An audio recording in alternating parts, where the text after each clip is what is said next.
ജാനുമ്മയ്ക്ക് മുയലിനെ വാങ്ങി വന്നിട്ടുള്ള ചിരിയാണ് കേട്ടോ അച്ചായുടെ മുഖത്ത്. കുറേ നാളായിട്ട് ജാനുമ്മ പറയുന്നുണ്ട്, അച്ഛാ എനിക്ക് ഒന്നെങ്കിൽ പൂച്ചയെ വാങ്ങിത്താ അല്ലെങ്കിൽ മുയലിനെ വാങ്ങിത്താ. എന്തായാലും ആഗ്രഹം സാധിച്ചു, മുയലിനെ വാങ്ങിക്കൊടുത്തിട്ടുണ്ട് കേട്ടോ. അച്ചായ്ക്ക് പൂച്ച ഇഷ്ടമല്ലാത്തതുകൊണ്ട് പൂച്ചയെ വാങ്ങിക്കൊടുത്തിട്ടില്ല. അപ്പം നോക്കിക്കേ, ബൾബ് കത്തിയ പോലെ ചിരി നോക്കിക്കേ. അപ്പം ഇവിടെ കൂടുതലാണെങ്കിൽ ഒത്തിരി ഒഴിഞ്ഞു കിടപ്പുണ്ട്. പട്ടിക്കൂട്, കോഴിക്കൂട്, പിന്നെ ലവ് ബേഡ്സിൻ്റെ കൂട്, അങ്ങനെ. അതുകൊണ്ട് ഇവർ വന്നപ്പം കൂടൊന്നും നമ്മൾ തപ്പി നടക്കേണ്ടി വന്നില്ല.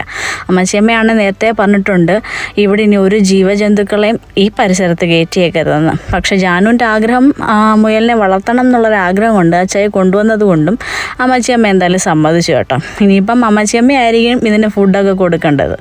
കാരണം ഇങ്ങനൊരു അഭിപ്രായം വരാൻ കാരണം അമ്മച്ചിയമ്മ മിക്ക മൃഗങ്ങൾ, അതായത് ലവ് ബേഡ്സ് ആയാലും താറാവ്, കോഴി, പട്ടി, അങ്ങനെ എല്ലാത്തിനെയും നോക്കി അമ്മച്ചിയമ്മ ഒരുവിധം കുഴഞ്ഞിരിക്കുക കേട്ടോ. എന്തായാലും രണ്ടും നല്ലൊരു ദിവസമായിരുന്നു ഇന്ന്. അതിനൊക്കെ ശേഷം അപ്പൂപ്പ ഇതാണ്ട് മീനുമായിട്ട് വന്നിട്ടുണ്ട്. ഇനി അടുത്ത പ്രശ്നം എന്താണെന്ന് വെച്ച് കഴിഞ്ഞാൽ ഞാൻ ടാങ്ക് വാങ്ങിച്ചു കൊടുക്കണം മീനെ ഇടാൻ. ഇപ്പോൾ തൽക്കാലത്തേക്ക് ഫ്രിഡ്ജിൻ്റെ പെട്ടിയിലാണ് കേട്ടോ ഇട്ടേക്കുന്നത്.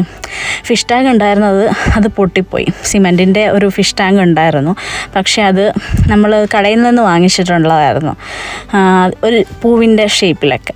പക്ഷേ അത് പൊട്ടിപ്പോയി. ഇനിയിപ്പം അതിനാണ് വാശി, ഇനി അത് വാങ്ങിക്കൊടുക്കണം. പക്ഷേ അതുകൊണ്ടൊരു ഗുണമുണ്ട് കേട്ടോ, സ്ട്രെസ്സ് കുറവുണ്ട്. ജാനു TV ഓഫ് ചെയ്യ് അല്ലെങ്കിൽ ഫോണിൽ കളിക്കല്ലേ എന്നൊക്കെ പറയുന്നതിനൊരു കുറവ് വന്നിട്ടുണ്ട്. ഇപ്പം ഇവർക്ക് തീറ്റയൊക്കെ കൊടുത്ത് ഇതാണ്ട് ഇങ്ങനെ നടപ്പാണ്.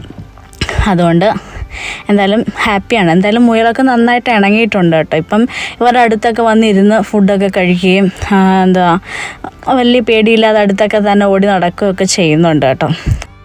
എന്തായാലും മുയലിനെ പരിപാലിക്കാൻ ജാനൂട്ടൻ മാത്രമല്ല, മിച്ചൂട്ടനും മാമനും ഒക്കെ ഉണ്ട്. എന്തായാലും ഇവരുടെ ഇനിയുള്ള ദിവസങ്ങൾ അടിപൊളിയാണ് കേട്ടോ. മുയലിനെ പരിപാലിച്ച് നടക്കും.